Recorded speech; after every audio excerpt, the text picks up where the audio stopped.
I just really hope that they're gonna take Oda a little bit out of it. Ooh. Wow. Oh, this is a controversial Wow, wild opinion. take. Wild take, Manu. Manu hates Oda confirmed.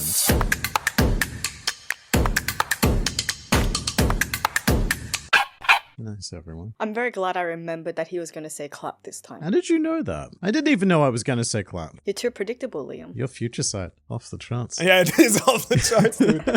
5 seconds future sight. All right, hello and welcome back. Can we start with future sight? Can we jump right into it? I had Sure, or maybe we can make this the pre-podcast. No, podcast. It's already begun. Have you guys ever thought about future sight? How that would be super unoperable in the real world? Because basically you would see shit, and do you see it as an overlay over what's actually happening? And then how do you even have like eye-hand coordination? The time to actually like register it and then take action based on that. It's a good point Yeah. because it's not like time freezes for you. Well, not only that, but also isn't it confusing when you like suddenly see something? It might, though. Why doesn't time freeze for you? It's like you get a flash forward of the future, and then time restarts for you. This is how it works in Hunter x Hunter, I believe, with Saradnik's power, which is essentially King Crimson from JoJo, but also applies very much to Future Sight in One Piece. He, like, gets a vision, he sees 10 seconds, and then it's like, snap back to before that. And you can act. That has to be how it works. Because if it doesn't, yeah, imagine, like, really basic case, I'm reaching for a cup right now, I suddenly have future sight of someone stabbing me or something, or like me dropping like something, and then like while I'm watching that, I'm just like going past the cup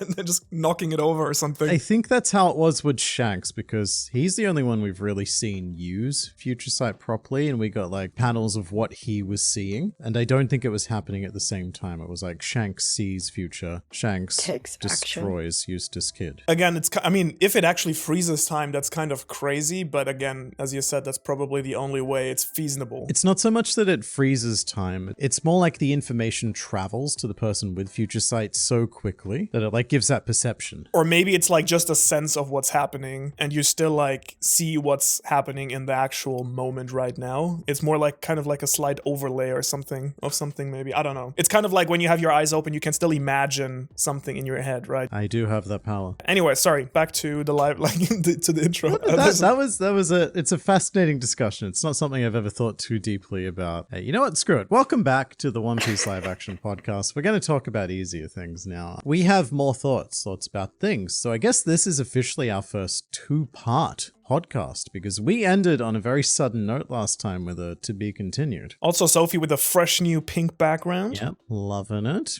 Yeah, Had loving to it make too. mine blue. Was gonna do red, but then Sophie did pink, and I was like, I claim the color. It's can't do mine. red. Just contrast. I like contrast. So, Sophie, brand new background, brand new thought. Hit me with something about live action One Piece. The more I watch it, and I think the more I think about it, I tend to get down to really nitpicking and pointing out everything that I think didn't work. So I keep having to go back, and because every time I actually rewatch episodes or rewatch parts of scenes, it's a lot of fun. It's very, very enjoyable. And so I think you just have to get yourself out of the reviewer mode, has been my experience. Or the One Piece Noah mode. Exactly, the One Piece expert.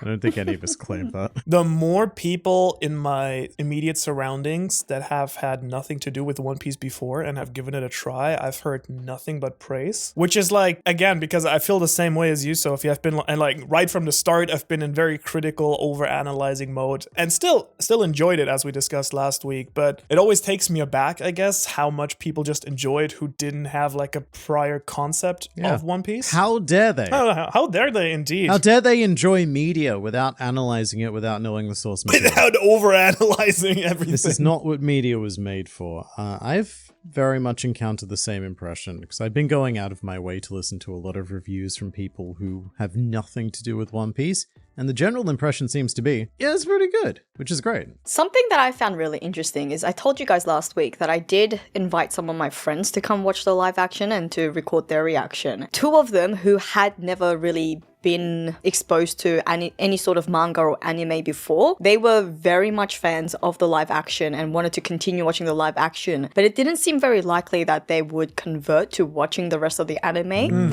Whereas I had a friend, one of them who has watched some other anime before, like she's an Attack on Titan fan, I think Demon Slayer as well. She then went on to watch the anime and said she preferred the anime. I've had like a similar experience also, kind of from the other way around, where I had someone who had only seen early One Piece so far because they were just in the process of watching the anime up to maybe like Alabasta or something. And even though they were still fairly early in the story, they didn't enjoy it as much as people who went into it blank, because first of all, they felt like spoiled by certain things in the live action, which I think we talked about last time. But also, once you actually know how the story is supposed to go, it's a little bit difficult to not notice the heavy changes made. While if you're not aware of how the story is supposed to go, then you can just take the story for what it is. And I think that's just gonna be very interesting now that it looks like we're gonna get more seasons, how certain things are gonna be resolved later on in the story that were like now set up a specific way this early on. That is a brilliant transition, because that's very much what I want to talk about. I should say, at the time of recording, there is no guarantee that there will be a season 2. One Piece has had a phenomenal reception, but it's an expensive show. I watched a video by this bloke called Grand Line Review that says they're doing it! Exclamation mark. Now, to be fair, they are doing it. Scripts have been written for Yeah. season 2. It's not being greenlit for production, but they are doing it. Probably not currently because they're on strike. They have been doing it. It was not as catchy of a title. Which actually really means that the script was written before the strikes must have started, because it couldn't have been written, in the past, I don't know how long the strikes, like months or so. I imagine they were being written while season 1 Yeah. was still filming. I think so I do too. have to like come clean about something. This is an exclusive. Like, even though I'm very, very much into storytelling and cinema, I really don't care about anything Hollywood related per se, actor interviews or stuff like that, or like what's fresh in Hollywood celebrity news. And so I was kind of aware that the strike was going on. It was only recently, kind of with the live action stuff, that I actually realized how massive the scale of the entire thing is. That went completely past me. I was like, oh, I think people are just, complaining a little bit about not getting paid enough. But no, yeah. So that took me by surprise. I was not aware of that at all. Something that I found quite amusing was that, I don't know if you guys watched the latest Black Mirror season. The first episode in the Black Mirror season is sort of about AI and the levels of use of AI in like media and entertainment and things like that. And then the entire complaint against Netflix right now is the fact that they are replacing. That they're taking like actors and then scanning them. Oh, I've seen that episode actually. Yeah, and it was literally what they had made the first episode about. I thought that was very ironic. Maybe that's how we get around the actors aging in One Piece, because if we're really going for like that 9-10 seasons, and that's, another 2 decades, and Inaki Godoy is going to be a middle-aged man by then. Is that an issue though? I feel like I personally wouldn't have a problem per se the actors aging, because even in One Piece itself, I feel like the time frame where stuff is happening is not crazily important, I would say. It's not realistic. I don't think it's unrealistic in One Piece necessarily. It's just happening very fast, like within like weeks and months. But I think you can personally just imagine One Piece taking place over years instead of months. 20 years. When they're aging, like, when between Dressrosa and Whole Cake Island, they're aging like 5 years, it might get a bit noticeable. Well, okay, fair enough. But maybe you're just gonna have to compress certain things. That is probably looking a bit too far ahead. The word I want to talk about right now starts with A, ends in Alabasta? Yeah. Alabasta. So the thing is, the scripts have already been written, at least some of them in theory, which is both comforting and also slightly worrying, because it means that they were written before they received feedback on season 1. But then again, that doesn't mean that there is not gonna like work over certain things, right? Necessarily. Well, they definitely No, would have they'll to. make changes, Like, these would be yeah. like first drafts, surely. I hope so. But it means that it's already been written with like their structure and their workflow in mind. So just before we get into the second season, like one disclaimer I want to get, and like I also wanted to hear your thoughts on before we get into like specifics, because I do want to talk about Alabasta and stuff for sure. Like one worry I have, because I'm very much excited, as surreal as it still is to me, that I'm excited for like a second season, like absolutely very excited that it seems to be like at least planned to possibly be released next year. I just really hope that they're gonna take Oda a little bit out of it. Ooh. Wow. Oh, this is a Wow, controversial wild opinion. take. Oh. Wild take, Manu. Manu hates Oda confirmed. Oda ruins live action One Piece. Just the opposite. Like, Manu loves Oda, and Manu doesn't want Oda to end up like I see, I Togashi. see. Oh, You to be want like- it for your selfish Okay. reasons so that he can continue the manga. You want to sacrifice the live action so that we have... I don't want to sacrifice a live action, and I still feel like I absolutely think it makes sense that they run things past him. But as far as I understand it, he's been like kind of micromanaging a lot of the live action and really looking at like, how is this designed? How's the snails designed? I want this, I don't want this, which is great, but like it very obviously took away a lot of time from the manga. In parallel, we had like a film read, and then you can be guaranteed there's going to be another film announced, maybe for next year or something. Not for next year. Films are generally like 3 years apart, but I get what you're saying. I'm very much in two minds about this, because my ideal solution would be that we clone Oda, we have live action Oda, and we have manga. In fact, clone Oda twice, have 2 manga Odas so that they can leapfrog each other with breaks. Actually, clone him 3 times, have an anime Oda too. And then Anime hang on, Oda, why not yeah. 4 and have the film Oda too? Cool. Film Oda, exactly. One Piece film Oda. But I think it kind of showcases the issue where again, like, I'm really happy about the live action. I think it got a lot of people interested into One Piece. It's like a cool new take on the story, but it was already like, just the manga by itself is already always such a challenge. Even like, I think, for example, with the films, with the result being very questionable, it's very easy for me to be critical, while with the live action, where it actually ended up being something nice, it's a little bit harder to argue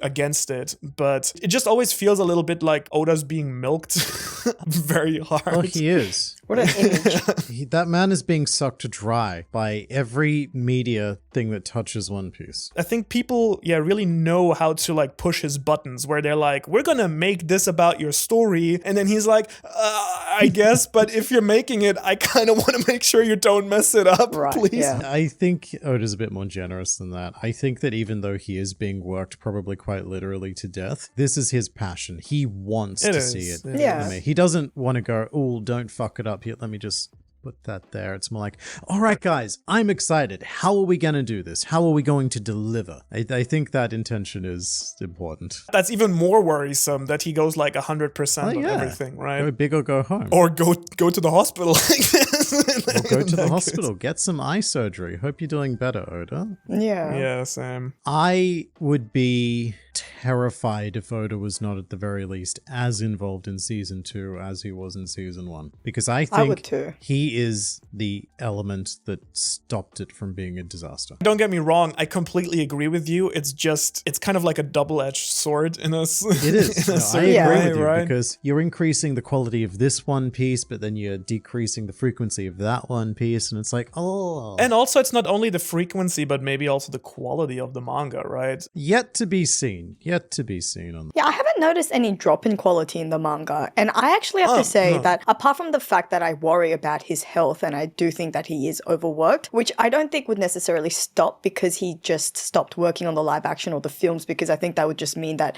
we just get a lot more frequent manga chapters and he's just not taking the breaks. And so I actually don't mind that we've had a drop in frequency of the manga, solely because lately as I read manga chapters, I get very sad every chapter going, holy shit, we are really getting to the end of One Piece. And like, I don't You mean want it you're to kind of end. like Sophie slowly seeing the 5 years, or what was it, 2 years turning into 5 years again, and she's like, oh, that's nice. More, I agree. I see what you're saying. When was the last time 5 years was said? That was like 2 years ago now, right? Yeah. Wasn't the last one 2 years? Wasn't that the last one that was said? That was when he said it was going to be until when Luffy finds the One Piece or something like that, or when they reach Laugh Tale, like that part of the journey would be over, when he had to clarify the comment. I remember that. Something like that. I think that was made in like 2020 or something. That was a long time ago now, considering we're late 2023. I think that was 2022, I'm pretty sure, last year, where we got that comment. I mean, it was even then kind of unrealistic. Either way, I feel like we're still at least 5 years away. It just doesn't feel like it can end. I feel that too, but at the same time, there's some chapters where we're like, that's a fuck ton of lore that we just got in like one chapter. It's Well, a that's fuck ton of huge lore, but at reveal. the same time, time, I still feel like answers have sped up, but I think we're very much not at the point yet where we get more answers than questions, which is kind of a little bit of a relief, I think, because every time something gets revealed, it kind of like Goro say, like whatever it is, right? Like it's always almost throws up like more what's with questions. all these clones now? How long have we been cloning people? Who else is a clone? Is Luffy a clone? Oh my god, I swear. If you had to bet money, do you think Luffy is a clone? No. How much money? If you had to bet, let's say like $100. I would bet on it for fun. I think it would be a fun bet. $100, Luffy's a clone. Let's go. And would it be a fun bet if you were right? If I was right, I think Oda would find a good way to do it. Because Oda has done a lot of weird things with Luffy that, in theory, I don't like turning his devil fruit into a Zoan. Or giving him the, like, all of the chosen one statuses. I hate that sort of stuff, but it's good when he does it. I would like Luffy being a literal clone a lot more than him being kind of like a reincarnation, kind of like Boy of Destiny. A clone of Joy Boy. So that Vegapunk goes back in time. Clones Joy Boy. I mean, you have the freezer in Marijoa, right? Where Joy Boy's body is kept. So Vegapunk samples his DNA. No time travel needed. That's why Luffy was asexual, because he was just reproduced from science. No mother. Yeah, that was kind of the first thing I kind of like my mind jumped to. Anyways, but Sophie, I did want to agree with you, or per se, I'd rather have a chapter every 2 weeks or even every 3 weeks. I just want to see the end of One Piece, and I don't mind having more years of One Piece, even if that means a slower pace, because I feel like there's, again, so much happening and so much going on. It's always fun to talk about. So for me, it's more the worry that someone's gonna say, oh, a chapter every 2 weeks, which we're kind of at the moment, but I do feel like someone at Shueisha or something would say, oh, this is not acceptable. We need more One Piece weekly or something. Like, again, Oda is someone who really is dedicated to the fan base. Like, he wants to give people One Piece, right? And I think it's easy for him to be like, I'm kind of tired, but okay, like people need, people really are waiting for this. I'm just gonna go hard. I think it's all Oda. I think if he said, guys, I've been doing this for 25 years, we're switching to monthly, they would be like, oh, excellent idea, Oda-sensei. We'll prepare a special spot for you and everything. But it's all him that wants to get it out for the audience. Really. I don't know. think so. A bit I half think and half. he has that sway over Shueisha. I think so too. I I do think not think he's so. respected enough. Like, Yes. I mean, he's, he I think brings he's in needed so enough. much that I think he definitely has that level of authority. But at the same time, like, I think there would be some sort of pressure. There would be, but if he put his foot down, it was like, it's this or nothing. I don't know, like I might be talking out of my ass, but I do feel like exactly because One Piece is kind of the big cash cow at the moment for Shueisha. Oh, definitely. Like, I'm not saying they'd want to do this. They would want One Piece, bi-weekly if they could produce the magazines for it and have the chapters. Yeah. Anyways, that's the only thing. So I do agree with you, Sophie, and I feel like that's just a general worry I often have with like these side projects for Oda, where it's take a vacation, like actually take a break because you're like somewhere chilling, not because you have to like another big project to work on. Yeah. Was it last year that Oda took a vacation, but that vacation was to South Africa to supervise the live action? Yes. Let's go back to Alabasta. That's exactly what the mantra of season 2 is. Let's go back to Alabasta. Or let's go to Arabasta. My immediate concern is that Alabasta is a fifth longer than all of East Blue. And we didn't even quite finish East Blue. Oh, true. We're gonna start at Loketown, aren't we? And Steve Maeda said that they planned on having Loketown for season 1 and they couldn't fit it in season 1 because of budget and time. So it's just like, how do you expect to fit that into season 2 with Arabasta? We have two options here, really, when it comes down to it. Either what we do is we brutally cut out a lot of the Alabasta saga, like potentially entire arcs, or we split the saga, which people have suggested to me ad nauseum in comments of my videos, which I don't know how would work, because doing something like that would mean that someone like Warpole becomes your series 2 main antagonist. But at the same time, I don't know, even if you had 10 episodes, how you would do this. I mean, you could definitely budget certain arcs. I think Whiskey Peak can be something that can be done in like 10 to 15 minutes, in my opinion. I think even Crocus and like Reverse Mountain can be one episode, right? Then you have Whiskey Peak. Yeah, but those arcs are all like 5 chapters or something long each. They're not like where the bulk of the story is. Curious to hear your thoughts. I feel like you would need at least 5 episodes in Alabasta itself, like on the island, I think, if not a little bit more even. That's if they do everything, though. I think from what we've seen of season 1, I reckon a lot of the Arabasta arc would be massively chopped down. It is, Alabasta, just the arc, is 63 chapters. So it makes up about 50% of the Alabasta saga. Can't wait to get to Wano. Wano, the final season. 1. Yeah, exactly. We turn into Attack on Titan. Part 4. Act 3, Part 2, Part 1. Yeah, Act 3, Part 1, the final season. I think even something like Drum Island, you could probably squeeze it into 1 episode. But if Syrup Village was 2 episodes, you would probably give like Drum Island at least 3 balance-wise, I feel. Drum Island is 25 chapters long. To be fair, there is a really good Drum Island movie. I think it's movie 8 or 9, episode of Chopper, where they retell the story in about 2 hours, and it's pretty good. It's a decent amount of time for Drum, actually. But that still leaves like Little Garden and a lot of Alabasta. And Little Garden itself will be a massive project if we think about the giants, all the different animals. You can't put people in rooms, Sophie. It's a wide open island, so it's all like location stuff. Even then, like it kind of opens like problems for season 3 potentially then as well, because then you kind of start at Jaya, but it's not like a whole season, right? Jaya. But then the question is, do you go all the way to Ennis Lobby? You'd have to do Skypiea. You'd have to do Skypiea. I actually reckon season 3 is easier because you've got just Jaya and Skypiea to tackle rather than all of these like crazy locations. I think it would be more cost effective in season 3 because you're just like, all right, we got $100 million, buy $100 million worth of clouds. We're good for this one. Is that a whole season though, Skypiea? It would have to be, surely. You'd do 1 episode on Long Ring Long Land. How many chapters is Skypiea, Jaya Skypiea? It is almost as long. It is Skypiea. Just the Skypiea arc is 66 chapters. And Jaya is 19. So it's about 100 chapters altogether. And how long is the entire Alabasta saga? Yeah, the Alabasta saga is 117 chapters. What would you even put into like 8 episodes? Because I feel like you can do Jaya itself in like 1, max 2 episodes. 2. And then do you need 6 episodes of Skypiea, really? I mean, did we need 67 chapters of it?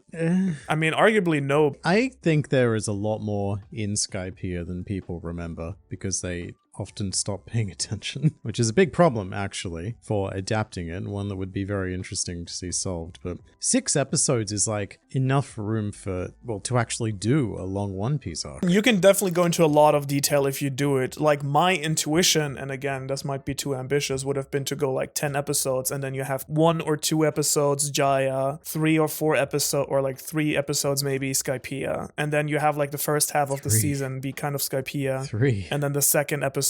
Don't you think you can do that though? Nah. What we're forgetting about Skypiea is that in that arc, that's sort of the first arc that we really get a heavy dive into someone else's flashback and like a side story that doesn't revolve around one of the Straw Hats. I mean, you would probably cut a lot of that. But even then, you could spend an episode, maybe 2 episodes, looking at Nolan's story. No, I would say that. 20 minutes. I mean, max, you could, if at all. you could, but I don't think they would. 20 minutes, maybe 1 episode, maybe not 2, but 1 episode. If they're still doing 8 episodes, I don't think they would dedicate one full one just to Nolan. I reckon they would pretty brutally slash it out, if do it at all. Even in the anime, it's not that crazy. Like there's not that much stuff actually happening in this, like the big points. It's a good flashback. It takes, what, like 3 or 4 episodes? I love Skypiea, but again, viewing it through the glasses of season 1, I just don't see it I agree like with being you. that fleshed out. But then if you don't have that fleshed out, like you said, Manu, what else are they going to do the entire 8 episodes with? Again, I can't imagine spending that much time on... I think it would get boring because you would have a lot of like filler stories of like them talking with the Pegasus guy. Ganfall. And his Pegasus Pierre. It's going to be interesting one way or the other, and maybe they're just going to split the second season completely different. Like maybe there is actually going to be a halfway to Alabasta. But that's also weird, like having the climax of Alabasta at the beginning of season 3. So, yeah, thing about Skypiea, going back to that, is thinking about it, it is very long and there is a lot of stuff that happens,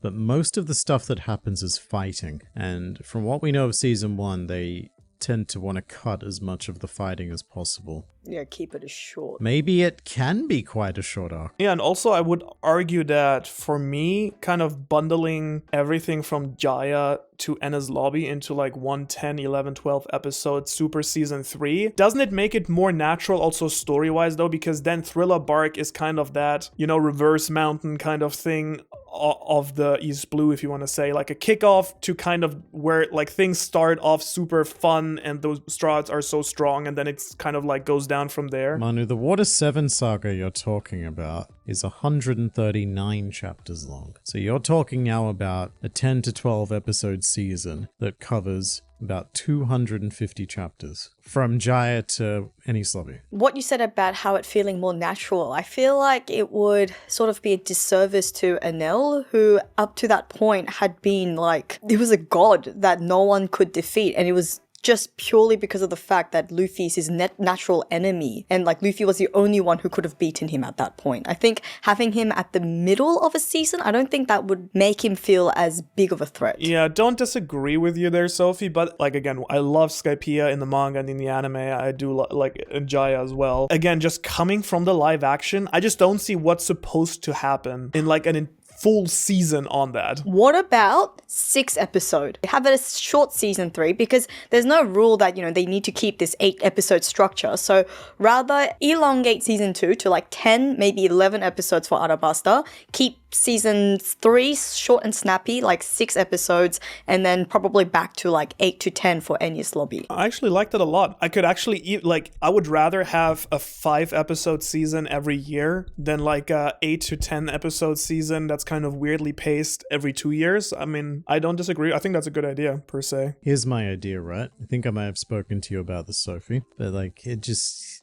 hear me out. What if they skip Skypiea? You shake your head, but like, the showrunners have said that they really want to get to Water 7 and Enies Lobby, and if season 2 goes a bit shonky and they sort of get that season 3 by the skin of their teeth, maybe you just go for the high drama instead of the sky people.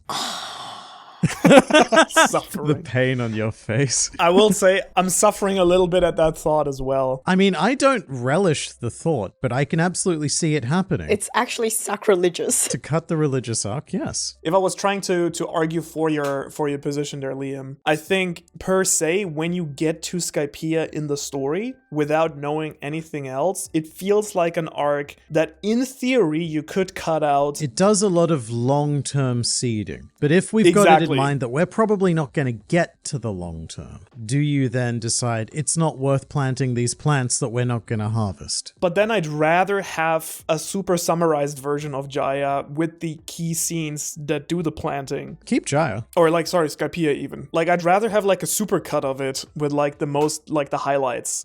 We have that. It's called the episode of Skypiea. It was awful. I think you've either got to do it all out or you don't do it at all. I don't think so necessarily. I feel like just because the anime movie failed there, I don't think that doesn't mean you cannot tell the story in a concise way. Well, I mean, it's exactly what you're asking for, a supercut of the events. Yeah, but that's what I'm saying. Just because one failed doesn't mean it's impossible to do, per se, I feel. With season 1, as condensed as it is, you're telling me that you think it's possible to have a condensed supercut that would be satisfying. For Skypiea, actually, I would see that argument more so than for East Blue, because as we've said, Skypiea, you could take certain parts out and it would still work. Like you have one episode on Jaya, you have the bar fight, you have Blackbeard, kind of the high hits. I even feel like the Monkey Brothers and like Nolan's Descendant, I feel like the brothers would probably be cut. Maybe it's just Nolan's Descendant somewhere in the, like you could kind of condense the entire thing without him being somewhere else. The Sarayama Alliance will definitely be cut. So you can kind of condense that into one episode, and then you end episode 1 with them already taking the knock upstream maybe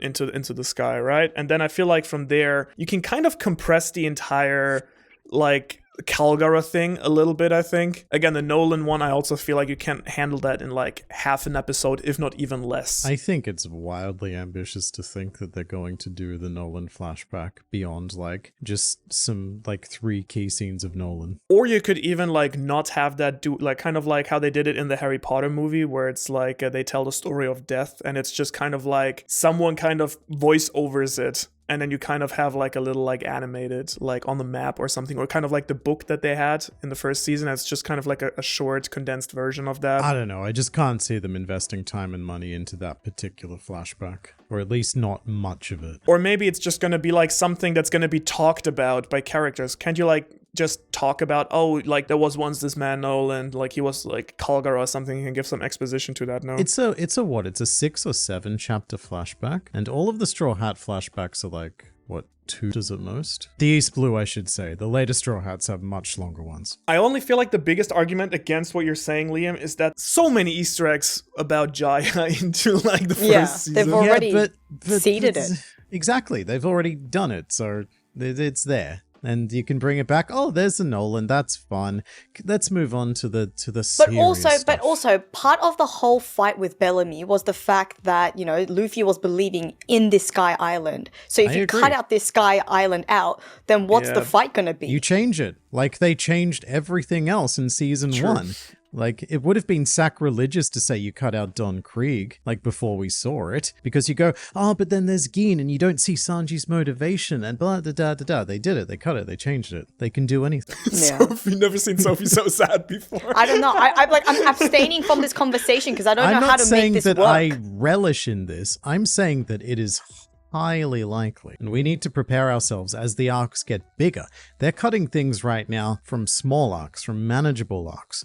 Wait until you get to, like, the beasts that are Alabasta, Skypiea. I did enjoy Wano in its entirety. Like, I actually thought it was a great arc.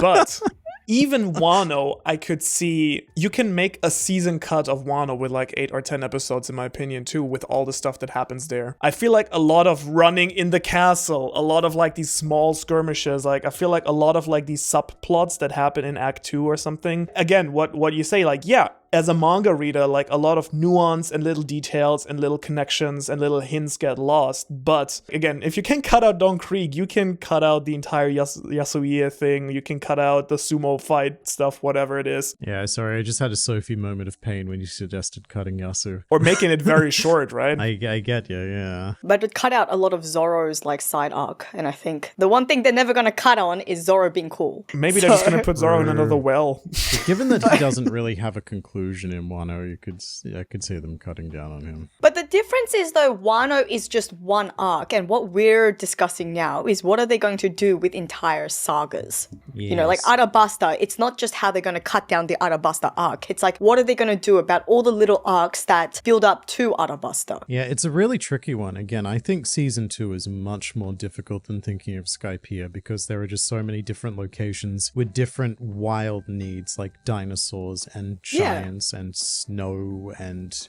whales, continent whales. And I also do think that season 2 makes things a lot more difficult in the sense that you can say, oh, the first season was the East Blue, we need to get to know the characters, etc., but the second season is what's going to really set expectations for the rest of the potential remaining seasons. Because you can say, oh, if the first season felt kind of rushed, but then the next seasons are like very detailed consistently, then it's like, okay, cool, we kind of wanted to get out of the East Blue quickly and like, you know, wanted to catch people, get through the first opening saga, which is maybe not as enticing for anime or manga watchers, get that out of the way soon, but then we really want to focus in on these like grand line adventures. Or it could be, oh, we're actually going through everything at a fairly fast pace, kind of similar to the first season, but I feel like I could see an issue if you start like season 2 is like fairly detailed, you go like crazy into detail, cut it off, and then I have like 2 seasons for like Alabasta, but then suddenly season 3 is like super fast paced, and then season 4 is again like, oh, we spend an entire season in Jaya, but then we like kind of rush through the entire Endless Lobby Water 7. Jaya.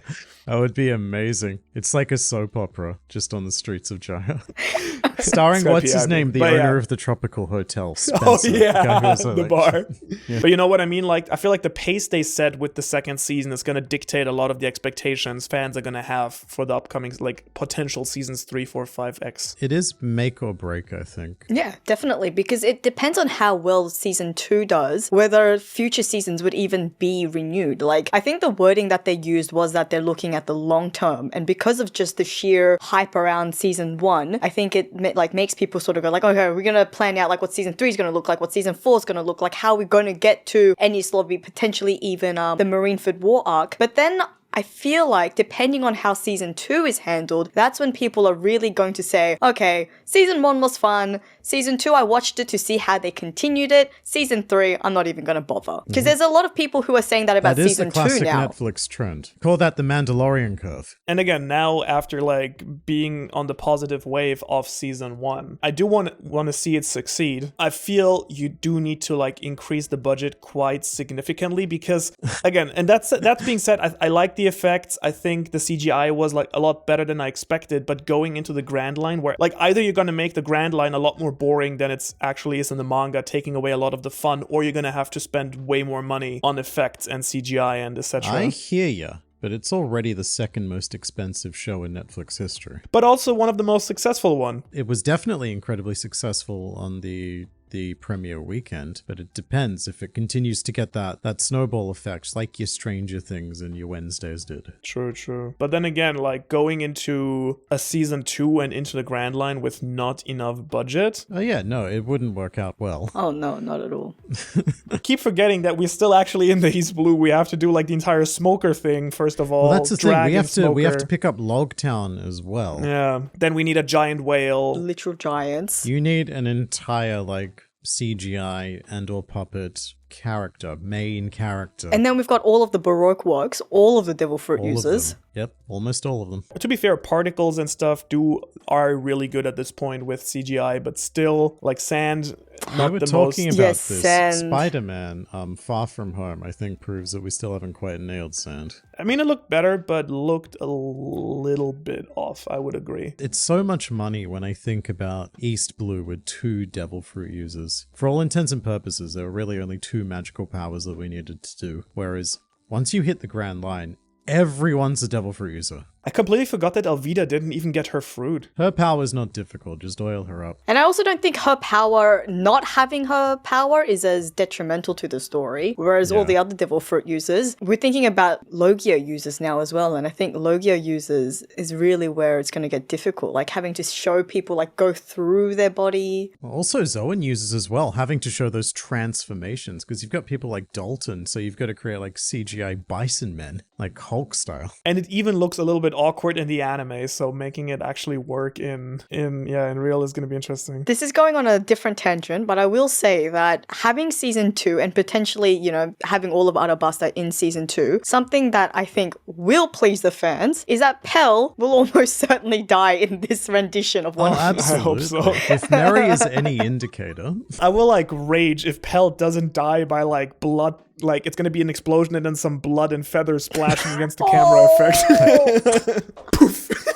I definitely think that they will not make that mistake. They are too big of One Piece fans to fall into that again. At least without an explanation or something. Like, oh, Pell is like a literal spirit. Not just, he got a band-aid. One thing I'm going to be worried about too is, again, for someone like Crocodile for season 2, right? The scene of him impaling Luffy. Just again, yes, sorry, my bad. No, don't dead name Crocodile, it's him. But you know what I mean? Like, again, Crocodile is so imposing. Like that scene where he like impales Luffy looks insane because he's like double the size of Luffy. If it's gonna be like a similar Arlong thing where it's just the same size as Luffy and he just goes with this like really oversized golden hook that makes him look even smaller. Yeah, kind of like Arlong's kind of like weirdly big sword in the live action. It's alright. He'll grow into it. Size is only going to be more and more of an issue as we go forward into things. Because things are only going to get bigger and bigger, right? Like, imagine if Doflamingo is just as tall as Luffy. Just not the same vibe at all, if that's the case. Not even talking about someone like Kaido or Big Mom. Like, that's luckily still a little bit in the future, but... Or even Katakuri, who's 3 Luffys tall. The perfect being. Even like the admirals. Oh, yes. They're huge. Robin as well, really. Yeah, I mean, Jinbei is huge. Brook is huge. Yeah, but like Robin's immediate. Brook, I feel like you could get away with a bit more. I mean, that's a whole different thing about how to bring like the walking, talking skeleton to life. But at the very least, he's not like a real person, so you've got some room to play with stuff there. I haven't even thought about Brook. Oh my god. Yeah, now that you have used Detective Pikachu for your season 2 discussion, maybe I'm gonna use like a terrible shot of Like live action Pirates of the Brook Caribbean. as my thumbnail. Actually, now that I think about it, that's actually way better to think about. Do you guys know, by the way, this just popped to my head. Do you guys know this? There's like a cursed video on YouTube where the thumbnail is kind of like it's kind of like one of these like One Piece censorship videos, and the thumbnail is Skeleton Brook, and then they kind of like photoshopped like skin on top of his face or some shit. Like it's the most haunted picture like I've ever. never seen this. And I hope never to see this. Let me see if I can find it. But now that you've mentioned it, YouTube will find a way to put it in my recommendations because it's listening to us. I'm gonna put this in the group, and I please to Red, please put this on screen so everyone You can want see to share this cursed image to everyone. Yeah, the most cursed thumbnail on YouTube. He looks like a character out of Rugrats. Yeah, he it's does, like an so old cursed. Tommy Pickles or something. Oh my god, it's so Age cursed. is not being kind to him. I was picturing something more horrific from the way that you were talking me too, about I was- skin and like, yeah. I think it's still horrific enough. It's funny horrific. It's funny. So we were talking about this, not you, Manu, Sophie, Red, and I. There was a very interesting question about season 2 that gets brought up. I'd really like your opinion. What do you think they'll do with Bon Clay, given the current state of the world? How do you change, or how do you... Yeah. What's like? I want to hear your thoughts first, please. Please cancel yourself before you cancel me. Would be great. Before I get cancelled. No, I wanted to sacrifice you first. No, I mean, to be fair, like, I think, and I mean, Bon Clay is always, I think, kind of shows a little bit the paradox of the One Piece fandom to me, because he's a character I absolutely love, and I think he's kind of one of the first characters that really celebrates like diversity in a nice way in One Piece. It's kind of weird seeing how many people have an issue with like the entire Okama thing in One Piece and still kind of subscribe or like feel like they're really strong One Piece fans that get the message, because if you hate there being, you know, a cross-dressing like character in the story, like you kind of didn't get the message, in my opinion, what One Piece is all about, like tolerating anyone, and Luffy kind of like taking anyone into his crew, like people like Frankie and so on and so forth. Interesting. So are you talking about people who hate the character because he's a cross-dresser? Yeah. Gotha. Oh, you've not run into those people? I was thinking about people who hate the character because he doesn't represent like cross-dressing and the trans community. That's more what I tend to encounter, like how the Okama are always kind of portrayed as like very predatory. And very joke characters. Yeah. They're gags. Oh, is it kind of like a misrepresentation of, you know, the LGBT community? Yeah, but no, Yeah. both perspectives are equally, because they collide. They do collide, and with One Piece they do very much collide, where I think like again with that's what happens with media, sadly. If it catches a very broad mainstream audience, you're going to also get the broad mainstream culture war issues. I was more looking at it actually from the other direction, where like people have an issue with actual anything LGBTQ related being in One Piece at all. Speaking of that other direction, I think that no matter what happens to Bon Clay, that will probably be outrage farmed by a lot of very dishonest actors on YouTube. Like no matter what direction they take it in, and there's like someone's going to be outraged about it. Like if they tone Bon Clay down, then it's immediately going to be One Piece gone woke and Yeah. all sorts of shit like that. No, the other way around. Isn't it the other way around? If they make him like less like flashy, cross-dressing, When I say toned down, I mean like less flamboyant, less out there. And then it's not One Piece gone woke. no, it is gone woke because you're taking away his original character traits in favor of your political agenda, Manu. Because they're trying to be more sensitive to his portrayal. I'm so confused. I'm so confused by this entire like debate. Again, like I feel like as a One Piece fan, like why can't we all just, you know, like accept, like if you're an asshole, like I think it's good to differentiate, is someone a dick or not. I feel like that's how we should judge people, like how someone wants to live their life. Sadly, on the internet, they don't have to wear badges that like declare them dicks or not. Sometimes it's hard to tell. I think how Sanji reacts will be something that's probably where I see like issues with it, because if Sanji is as repulsed as he is in the anime and as he is in the original story, they already like kind of removed that part of his character anyways, right? Yeah, I think this Sanji is going to be pretty neutral. that's why I think that's probably a step in the right direction, because I don't think you could have him reacting to the Okama like he does in the original story. I think that would be very dangerous territory. Okay, so I do want to say, just because someone is sexist or someone is racist doesn't mean you can't have a sexist or a racist character in a show, though, right? No, absolutely. People often get upset when bad characters do bad things. Bad things, yeah. Also, Sanji's not meant to be a bad character, so he's not meant to do bad things. But he's not supposed to be a bad character. He's supposed to be a likable character. I think the way that they'd probably have to do Bon Clay would be making him a lot more, I guess, confident. Keeping those core parts of him He's that makes him... pretty exactly. he's Like pretty keeping confident. those... That's what I mean. Keeping I would those say elements. just keep him the way that he's in the story, and I think he's like an amazing character. I mean, Bon Clay, like, unironically, is one of my favorite characters because he has one of the best. I think, was it Morge who made like a fantastic analysis of his entire arc, how he kind of goes from like villain to hero? I think everyone loves Bon Clay universally, unless you are a bit of a dickhead. Unless you are a dickhead. Yeah. But I think what I mean is make him less of a joke. Go read the comments under my character analysis of Bon Clay and then come back to me. I get what you're saying, Sophie, because he does get used as a punchline a lot during his initial tenure. It really is more around Impel Down when he becomes more of a fleshed out character. Or even towards the end of Arabasta, but True, towards the yeah. beginning, I think he is used as a bit of a gag. And I think if you take away those gag elements where you're making fun of him, not necessarily like having enjoyment in his character, I think that will be the line. But then I would say again, like, just stick to the story, because the way it goes is he starts off as someone who seems nice. Then we kind of get the twist that he's a bad person. Then he kind of becomes the joke character, and then from the joke character, he turns into like one of like Luffy's greatest allies and one of like the biggest turnarounds in Impel Down, where he gets his hero and kind of like his entire like catharsis arc. I feel like at no point, the part where his comedic relief comes in, it's never related to him being like an Okama or a cross-dresser or anything. So it's never at all like, I think, targeted at his like or maybe I'm remembering things wrong. It's his fight with Sanji where he's just sort of like, oh, Nami, like, oh, like... Yeah, but that's what we talked about earlier, where, I mean, that's not going to happen in the story anyways, because Sanji is already like a different Sanji than the one in the story anyways. Which is, again, going to be interesting time skip and everything, how they're going to handle that. I think that no matter what happens, Bon Clay is a very unfortunate character who is going to get preyed upon by both sides for agenda-driven reasons. Same for Ivankov later on, even more so probably. Yeah. Also an amazing character. I love Ivankov. Hee-haw! Everyone say a big thank you to JD Snow. JD Snow. Thank you, JD Big Snow. Thank you.